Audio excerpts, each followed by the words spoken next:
আসসালামু আলাইকুম। আমি আব্দুল কাদের, একজন প্রফেশনালি মোটর গ্রেডার অপারেটর। আমি আপনাদেরকে শেখাবো যে কিভাবে আপনি মোটর গ্রেডার চালাতে পারেন। প্রথমত আপনার বাম পাশের যে সর্বশেষ লিভারটা আছে এটাতে যদি আপনি নিচের দিকে চাপ দেন তাহলে পুরো ব্লেডটা অর্থাৎ লেফট সাইডের বাকেটটা পুরোটা আপ ডাউন করবে। এটাতে আপ, এটাতে ডাউন। তারপরের টিক লিভারটা পুরো ব্লেডটা বাম সাইডে যাবে এবং ডান পাশে আসবে। আপনি লক্ষ্য করেন, যদি আপনি এদিকে টান দেন তাহলে পুরো ব্লেডটা ঢুকে যাচ্ছে, এবং যদি আপনি সামনের দিকে চাপ দেন তাহলে পুরো ব্লেডটা বামের দিকে বের হয়ে যাচ্ছে। তার পরের যে লিভারটা আছে এই লিভারটা দিয়ে আপনি পুরো ব্লেডটা সুইং করতে পারেন, অর্থাৎ মুভ করতে পারবেন একদিক থেকে আরেক দিক। আপনি নিজের কাছের দিকে টান দিলে পরে ব্লেডটা ঘুরে ঘুরে সামনের দিকে যাবে, এবং যদি আপনি সামনের দিকে ধাক্কা দেন তাহলে আপনার অপোজিট সাইডের যে ব্লেডটা আছে এটা সামনের দিকে যাবে।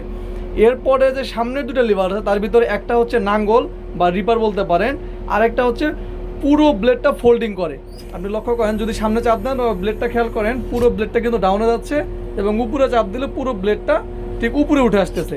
এরপর আসেন ডান পাশে। ডান পাশের সর্বশেষ লিভারটা হচ্ছে এই পাশের যে সিলিন্ডার আছে, অর্থাৎ ডান পাশের পুরো ব্লেডটা আপ ডাউন করার মতো এটা আপ ডাউন করবে, এবং তারপরের লিভারটা হচ্ছে চাকাটা ডান পাশে এবং বাম পাশ করবে।